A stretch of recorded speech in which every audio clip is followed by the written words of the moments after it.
Club has some very special art and a very special artist coming to their next event, and we want to welcome Krishnamurti and Vidya Kalei, I'm sorry about that, Kalei, from the India Club to our program. Thank you very much for being here. Namaste, Namaste, Michael. back to you. I want to talk about the art in general. Tell us a little about the art and what it's all about, and the origins and a little bit of everything. Sure.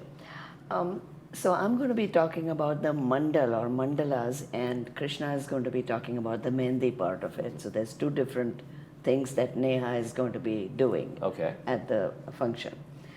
So at the very beginning, I would like to stress that talking about mandalas is a very complicated thing. It's not something that all of us necessarily know or we use in our daily lives. So it's also tied down to a few other issues, so I'll try to make this as brief as I can. Okay. So a mandala is, by definition, it's a circular geometric configuration of symbols. This configuration is used to focus one's energies while meditating. And in various spiritual traditions, such as Hinduism, Buddhism, or Jainism, the mandalas are employed for focusing attention of the practicing people, and it works as a spiritual guidance tool. So it establishes a sacred space, and that's important when you're meditating. And it can be a map of deities. It could reflect a certain mantra that we call a chant or a mantra. Okay. And it can also represent actual shrines. So there's different forms it can take. But it's usually made up of circles and squares. And these are not ordinary squares or circles. They represent different things because they are tied down to the spiritual traditions that we follow.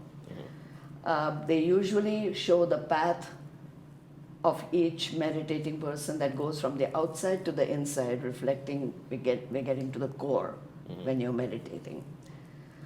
Mandalas have been used for centuries. I mean, we've had these things in there's references made as way back as Rig Veda, for instance.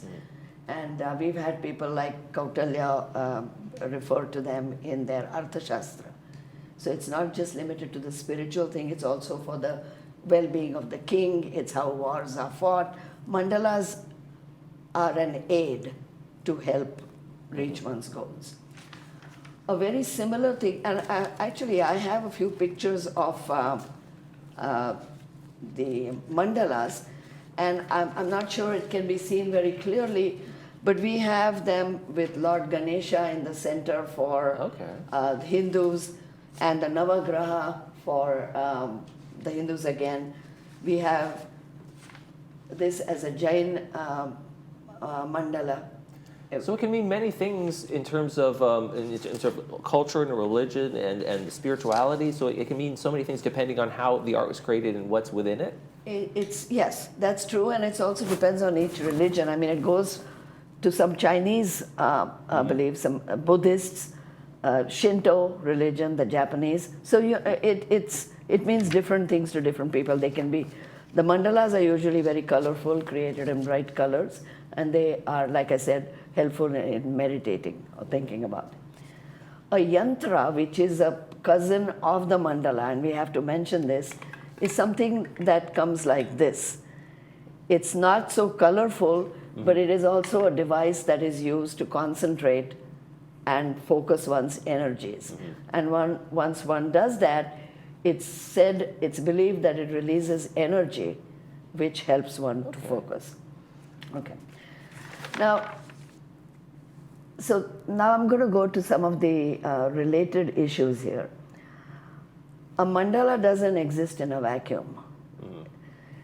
The Eastern philosophies all believe in attaining self-realization, or what we call Atmadhyan, leading to what in Hindus call moksha and what Buddhists call nirvana. Maybe that name is a little more well known, the Buddhists. So when we are striving towards getting to moksha or nirvana, it's important to remember that the Hindus believe that there are 7 chakras or circles within one's body. And we are moving from the base chakra to the top chakra. So a person who's enlightened or who's closer to nirvana is at the chakra which is on the crown of the head. Okay. Whereas most people start out with the Muladhara chakra, which is situated somewhere below the groin area. And that represents the material aspects of life. We all want, we all need, we are greedy, we are envious, those kinds of basal qualities. Well, I do want to make sure we're going to run out of time in a little bit here, but Krishna, I want to make sure we get to the art that we're talking about. That's the body art and the arms and those kinds of things, and also the event that you have coming up and the artist. We want to make sure we get that information out there. Okay, so I don't know, Michael, you may have heard of this word called henna. Yes, and absolutely. That's a red dye that comes out of the leaves of the henna plant. And mehendi is actually the application of that paste. And it's some beautiful art on arms and faces and sometimes. the rest of the body. Yes. Sometimes you see these Hollywood people, they have those patterns everywhere on their body, you know. So basically what it is it's a paste made out of the dried henna leaves, and you apply it on, especially on the brides. It's because it's a very joyous occasion. And then you leave it on for some hours and peel it off, and then you see the red color, you know. But then the brides leave it on overnight because they want a beautiful red color, deep color in the morning. Okay. And the deeper it is, it's believed that the husband will love you that much more.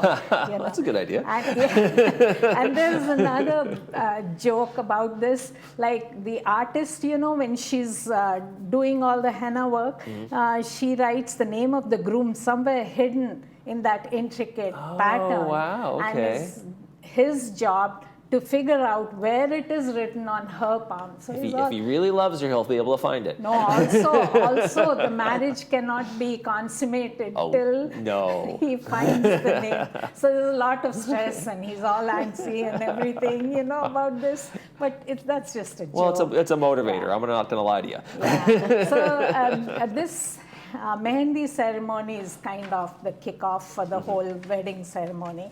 And then also, you know, nowadays, earlier you used to have patterns of flowers and paisley things and things like that, but now it's a little extreme. They have messages, personalized messages on their body, and they also have like maybe the logo of their favorite sports team and things like that. We're running out of time. I want to make sure Neha's going to be here when, where, how can people see her? Yeah, she's going to be here on May 8th. Okay. And 5:30 p.m. at Clubhouse 7. Okay. Yeah. And members, it costs $25. Non-members, it's $35. And it's too late now to mail a check, but maybe she can Zelle us.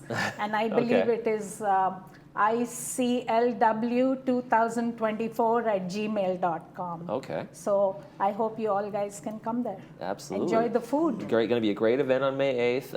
Yes.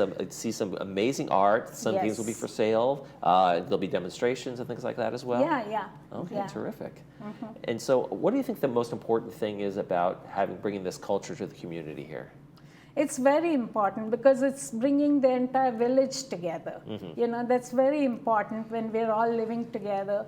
So I think this is one step that we are trying to take. And we do get a lot of non-Indian people, and they love our clothing, our attire, our food, and everything. Yeah, the beautiful philosophies, clothes, and traditions, and those kinds of things that can be shared. Certainly. It's also important that we support the local artists, like Neha.